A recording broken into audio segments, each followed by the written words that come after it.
पूरे देश का युवा, प्रत्येक गांव का युवा जो पढ़ा लिखा तबका था, आज वो नौकरी के काबिल भी नहीं रहा। कई लोगों ने जो है मौत के घाट अपनी आत्महत्या कर ली। चंद्रशेखर ऑलरेडी शादीशुदा होते हुए भी अगर समाज का एक रक्षक भक्षक के रूप में होगा तो हम बर्दाश्त नहीं कर सकते और उसे हम समाज का नेता भी एक्सेप्ट नहीं कराएंगे। हमने दलित समाज का जो रक्षक था वो कब भक्षक हो जाए ये पता नहीं। नगीना से सांसद चंद्रशेखर आजाद के ऊपर रोहिणी घावरी के द्वारा लगाए गए बयान आरोप के बाद अब जो है सियासी गलियारों में भूकाल तेज हो गया है। और बात करने के लिए मेरे साथ मौजूद है पूर्व छात्र संघ के अध्यक्ष डॉक्टर संजीव दुर्जन। संजीव दुर्जन जी, पहले आपका बहुत बहुत स्वागत है। जी धन्यवाद पत्रकार साहब। संजीव दुर्जन जी, कैसे देखते हैं कि इस तरीके से एक महिला ने चंद्रशेखर आजाद के ऊपर इस तरीके के आरोप लगाए, क्या ये आरोप सही मानते हैं आप अपनी नजरों में? नहीं, आरोप तो सही हो सकते हैं और नहीं भी हो सकते हैं, लेकिन जो सामने समाज के आईना रख रही है रोहिणी जी, उससे लगता है कि कहीं ना कहीं कुछ ना कुछ तो है।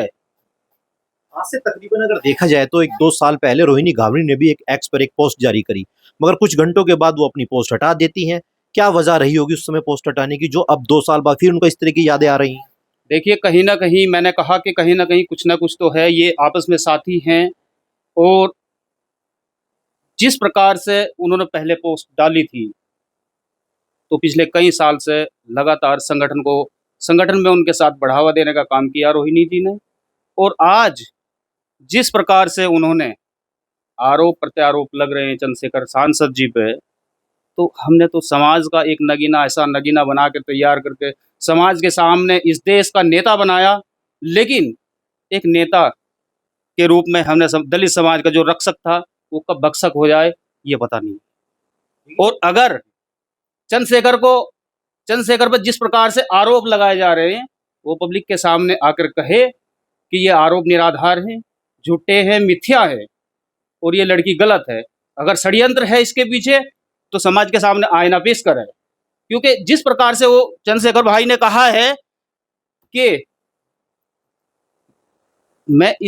ये जो है पर्सनल मामला है, उससे शक की सुई कहीं ना कहीं चंद्रशेखर पर जाती है। वो चंद्रशेखर आजाद तो कह रहे हैं कि इन चीजों का जवाब सिर्फ कोर्ट में देगा चंद्रशेखर सर। ऐसा क्यों पत्रकार साहब? क्योंकि अब समाज का मामला है और इन आरोपों से, क्योंकि समाज का नेता है चंद्रशेखर, उन्हें स्पष्टली हो जाना चाहिए समाज के सामने। कल को भी तो समाज जवाबदेही मांगेगा। जिस समाज के बल पे आज वो सांसद बना है और नेता बना है, तो समाज को तो इसकी जवाबदेही देनी होगी। मैं मानता हूं कि न्यायपालिका बड़ी चीज है, न्यायपालिका अपना काम करेगी, लेकिन वो अपना काम तो करे। तो इसमें लगता है कि कहीं ना कहीं, और हम अगर समाज की उस लड़की के साथ में ये उत्पीड़न हुआ है, हम उसके साथ हैं और लास्ट दम तक उसके साथ रहेंगे। हम कहते हैं कि वो लड़की FIR कराए। यहाँ पर बड़े बड़े भाषणों में चंद्रशेखर आजाद आप देखते होंगे गरीबों की, दलितों की, वंचितों की लड़ाई लड़ने के लिए बड़े बड़े वायदे करते हैं, तीखे हमले बोलते हैं, और वहीं चंद्रशेखर आजाद के ऊपर जब ऐसे आरोप लगते हैं तो समाज के ऊपर क्या बीत रही है? आज हम बहुत दुखी हैं जब उस लड़की ने आरोप लगाए कि भाई एक समाज का एक नेता, और हमने इतने बड़े ओहदे पे पहुंचाया, सांसद बनाया और समाज की बागडोर उसके हाथ में दी। लेकिन हम बड़े दुखी हैं इस बात से कि एक लड़की के मामले में उसने भी ऐसा ही किया और ऑलरेडी शादीशुदा होते हुए भी अगर समाज का एक रक्षक भक्षक के रूप में होगा तो हम बर्दाश्त नहीं कर सकते और उसे हम समाज का नेता भी एक्सेप्ट नहीं कराएंगे। मगर भीम आर्मी और आजाद समाज पार्टी से जुड़े कार्यकर्ताओं का यह कहना है कि एक भाजपा के द्वारा बनाया गया प्रोपेगेंडा है, सिर्फ एक उभरते हुए सितारे को डुबाने की कहीं ना कहीं कोशिश की जा रही है। देखिए, अगर ये बीजेपी का प्लान है तो लेकिन फिर बीजेपी इसमें प्लान क्या कर सकती है? अभी उसके साथ में चिराग पासवान जी के, उनके साथ में दोनों के फोटो, क्योंकि लड़की तो सीधा सीधा दिल्ली यूनिवर्सिटी से पढ़ी है और वहाँ तो नॉर्मल है। यूनिवर्सिटी में किसी में सभी नेता आते तो फोटो नॉर्मली बात है कि खिंचवाने होते ही हैं। तो ऐसा नहीं है। अगर बीजेपी का प्लान है, बीजेपी का अगर प्लान है इसमें, तो बीजेपी तो अगर चाहे तो उसे जेल में डाल दे। 50 मुकदमे हैं उसके ऊपर, अभी भी जेल में डाल सकती है किसी भी मामलों में। तो जरूरी थोड़ी कि लड़की के मामले में जेल में डाल लेगी। तो लड़की रिसर्च स्कॉलर है, वो जानती है कहाँ क्या है। तो समाज की उसे गरिमा भी है, समाज सेवी लड़की है, तो हम उसके साथ हैं। अगर उस चंद्रशेखर ने गलत किया है तो चंद्रशेखर का हम पूर्ण रूप से विरोध करते हैं।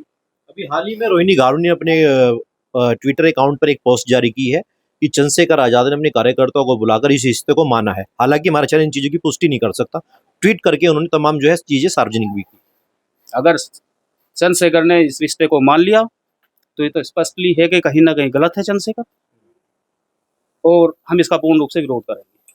अगर ये सब चीजें साबित होती हैं कि चंद्रशेखर आजाद रिलेशन में थे, उनके ऊपर तमाम ऐसे आरोप लगते हैं, अगर साबित होते हैं तो आपका समाज किस तरीके से निर्णायक फैसले लेगा? देखिए, हम ऐसे लीडर को लीडर नहीं मानेंगे, बिल्कुल भी हम पूर्ण रूप से विरोध करेंगे कि अगर उसने ऐसा किया है तो हम पूर्ण रूप से विरोध करेंगे इस बात का कि उसने बहुत बड़ी गलती की है, समाज को इतना जो है आज खाई में गिरने का काम किया है।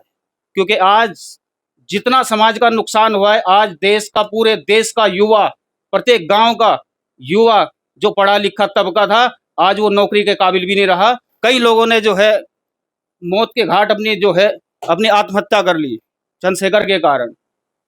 तो ऐसा नहीं है, अगर उसने गलत किया है और एक्सेप्ट किया है इस बात को कि उनके रिलेशन में थे वो, तो हम उसे बर्दाश्त नहीं कर सकते बिल्कुल।